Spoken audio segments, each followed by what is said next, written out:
2023 সালের রেকর্ড তাপপ্রবাহ ও কম বৃষ্টিপাতের কারণে জাপানে চাল, শাকসবজি ও ফলমূলের ফলন উল্লেখযোগ্য হারে কমেছে। এতে করে বাজারে দেখা দিয়েছে সংকট।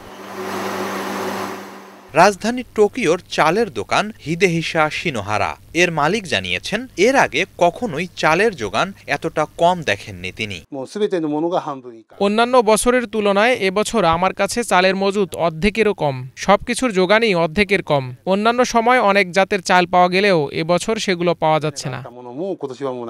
এদিকে যোগান কম থাকায় চালের দাম বাড়ছে। কৃষি মন্ত্রণালয়ের সাম্প্রতিক তথ্য মতে গত বছরের একই সময়ের তুলনায় বর্তমানে চালের দাম 12% বেড়েছে।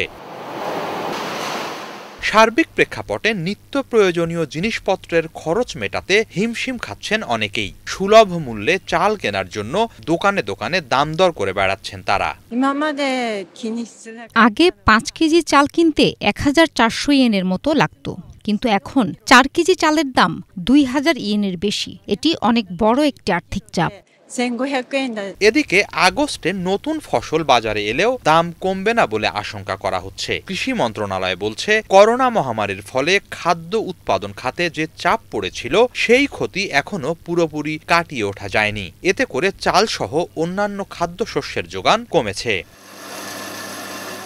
হিজল জোবায়ের, বাংলা ভিশন।